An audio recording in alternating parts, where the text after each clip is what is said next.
Oh, hey guys, how's it going? I didn't see you there. So anyway, I've been really busy packing because I'm going to do traveling down south, chase some warm weather. The weather up here sucks right now. So yeah, since I'm so busy doing that, this week's a great episode to do YouTube's favorite climbing show, Climbing Fails. And we're going to scour the internet, mainly Instagram, to find some juicy stuff and talk about it. See what's going on. See what people are doing nowadays on the interwebs. Okay, so let's get right into it. Okay, right here's my Instagram if you're so inclined to go check it out. That's my Instagram, but right now we're going to be searching for other stuff. Let's do this. Okay, here's an Instagram, Gumby's Nation. Let's see if we can find something interesting to talk about. Okay, what's going on right here? Let's see. Pulling up some slack to clip. Falling. Woo! That's considered hitting the deck. Let's give that another watch. Okay, so he basically hit the deck, and there's no need for that. It's outdoor climbing, especially if it's vaulted, is the same as gym climbing. Changed my mind. So what I mean by that is when you're doing a climb that's already vaulted, it's pre-made for like safety usually. So the vaults are a certain distance apart. There's no reason to fall so far you hit the deck. If you fall so far, your butt hits the ground, that's definitely your belayer messing up royally, okay? And this guy's already 1, 2, 3, that he's clipping in his 4th, and I don't know if he just misses the clip and pulls in a lot of slack, but there's no reason he should be hitting his butt on the ground. The belayer really messed up. Gave him way too much slack. Usually the belayer will give out slack so you could clip in the next one, okay? Now the problem is sometimes they're way too liberal with it because the climber is yelling, slack, slack, slack, give me some slack, please, and then complaining about it all the time. So belayers will just give out a whole buttload of slack and often way too much slack. And when you're about to clip, that's where you're almost about to fall. So if you're a belayer, you have to be really experienced in knowing where the climber is, how far he can fall if he misses the clip, how much slack should you give out, and how to take real quickly.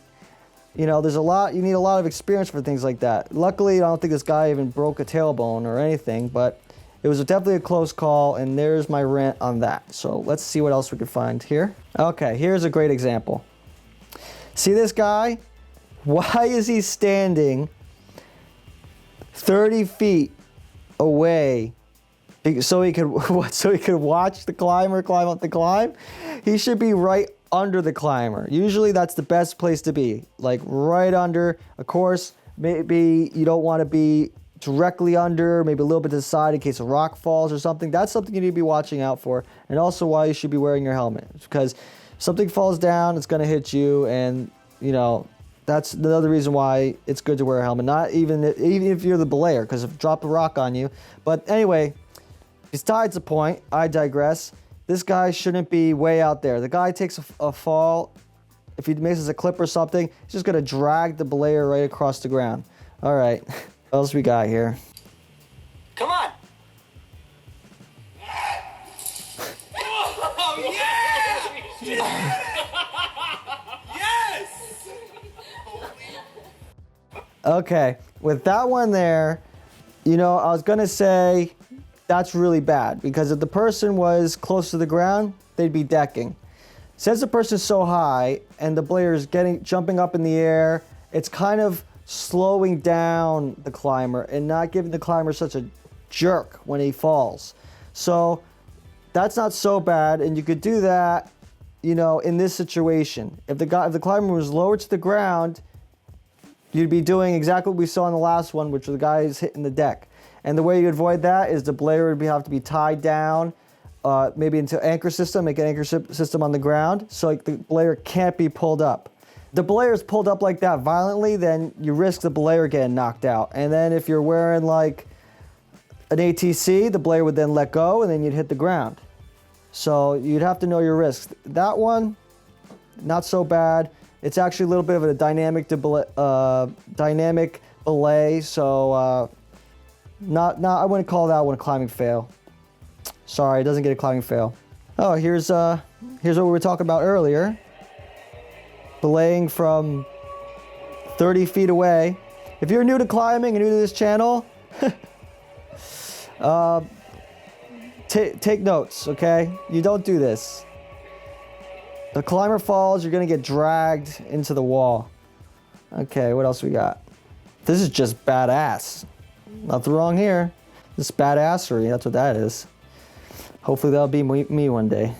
This right here is another case of the death triangle. Doesn't work like that, gentlemen. That's not how you set up an anchor system. I'm gonna have to make an anchor video. That's not how it works. And looks like one piece is a locker, one is not. So that's not the way you'd want to set it up. I think either way, if this, no, this is triggering me. Okay, so I'm gonna have to make an anchor system video. Okay, this is not how you load the anchors correctly. Okay. Get it, Mom, get it! Woo! Use the muscle! Holy! That's what happens when you're top heavy. Don't be top heavy. This is what happens when you watch too many episodes of Cops. It looks like his belay system, his belay device, is on his back. He's lucky he didn't lose complete control. He would have just face planted. Climbing win. Calling it. Climbing win. Let's see this one.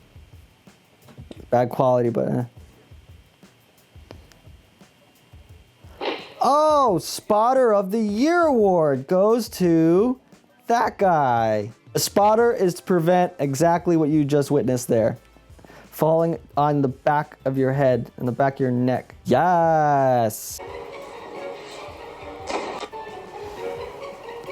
Not a complete climbing fail. He shouldn't be reaching back to catch himself. That's a good way to snap your arm off.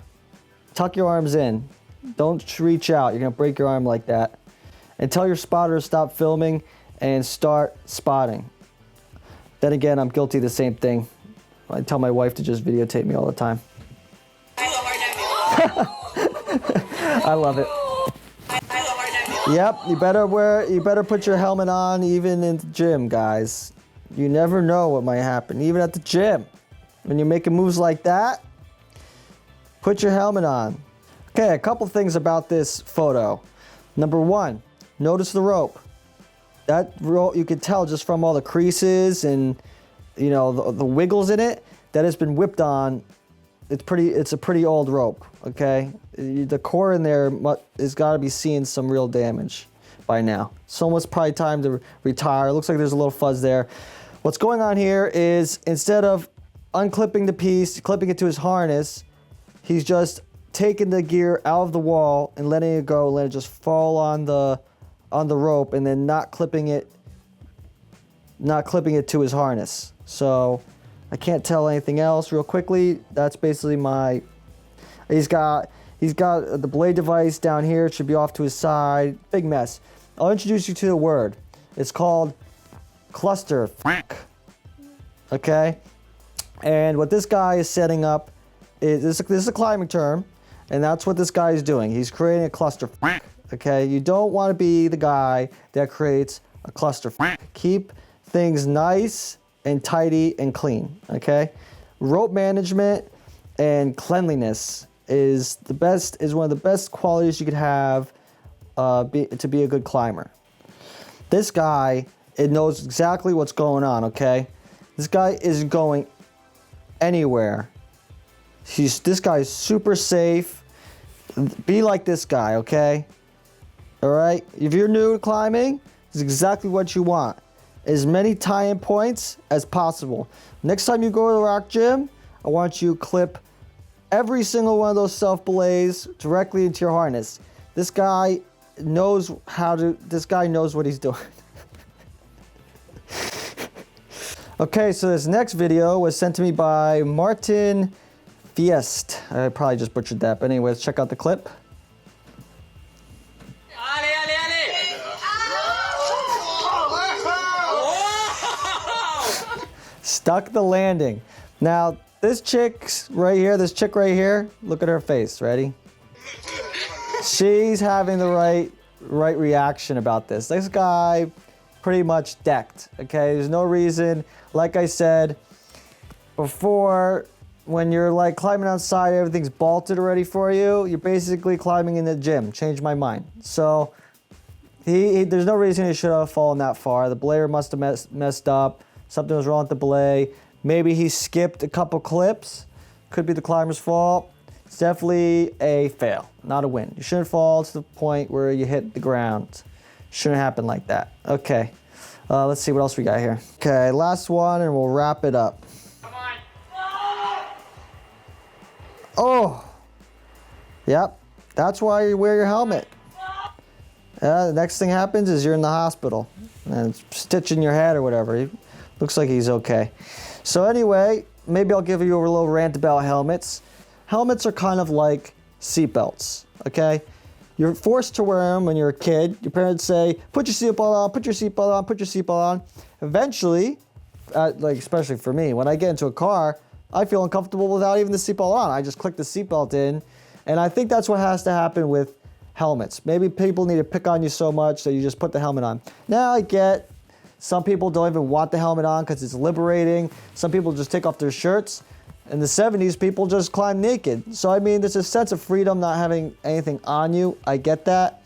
But with helmets, you know, you can replace a lot of stuff. You can't replace your brain. So, I think, well, in 2000, let me put it this way. In 2008, I rode my bike across the country with my sister from Atlantic to Pacific. And it took 2 months.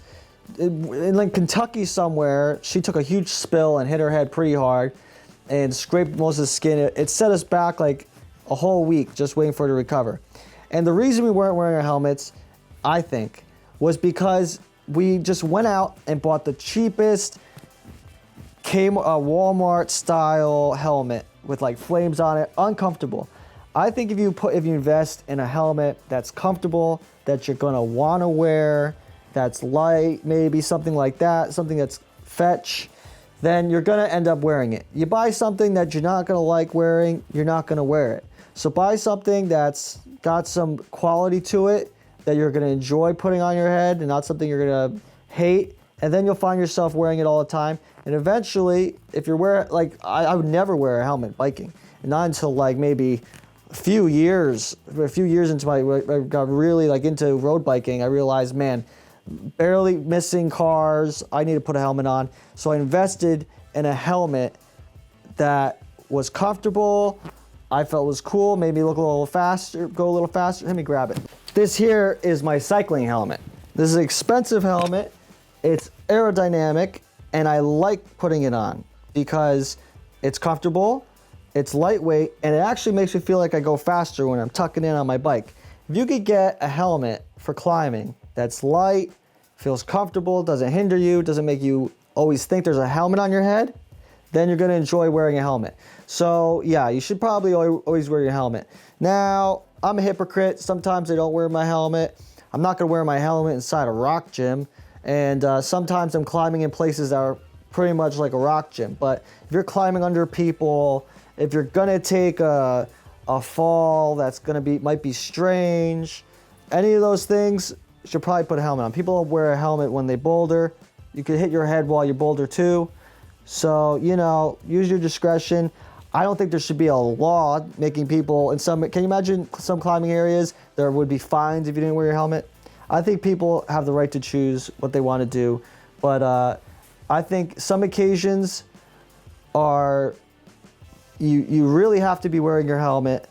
Like this guy should definitely be wearing a helmet because, you know, he's taking all these crazy falls. He probably wants to be as lightweight as possible, doesn't have his shirt on, probably would be climbing naked if he could. So, you know, that's my 2 cents. That's my little rant, okay? Wear your helmet more often than not, okay? Obviously, you can't wear it all the time, but you probably should wear it whenever you can, okay? And if you wear it enough, you're gonna like wearing your helmet, especially if it's a nice quality helmet. So that's probably too long of a rant. Anyway, should probably cut this portion of the video off because I have a little bit of an unboxing now. So let's get to that. Okay, I have a little bit of climbing mail this week. I got a package from Victory Elixir Lotions for Athletes. You know how much of an athlete I am, right? Yeah, or I could just lower it down a little bit. I guess I'm not that athletic. So let's open this package up, check it out, what they sent. This knife is as dull as anything. I'm not good at unboxing videos. Or maybe I'm just really good at unboxing videos. What's in here? Oh, it's nice packaging. Victory Elixir. Unleash the smell of victory. And actually, when they first contacted me, I told them, listen, I don't put stuff on my skin with crazy ingredients. And they told me, no, you don't understand. This stuff is organic ingredients. So, you know, I'm into that. I'm a bit of a health nut. So this is basically most of the ingredients here. I went through the list. They're mostly all like essential oils, which I'm actually big into. I like essential oils. So that's what this stuff is. It's actually meant for helping recovery, muscle lotion for athletes. So I'm gonna be giving this a try. I'm gonna give this a try for a couple weeks. They said, yeah, try it out for 3 weeks and you should feel a difference. So I'll be rubbing this all over my biceps. So if you wanna know what it's like at the end of 3 weeks, head over to my Instagram, subscribe there. There might be a bell or something. Does anyone ever hit the bell over there on Instagram? I don't know. Go over there on Instagram, follow me, and at the end of 3 weeks, I'll tell you what that's like. Josh Perry, climbing out of this one. I'll see you guys later. Climb safe and have fun. Later.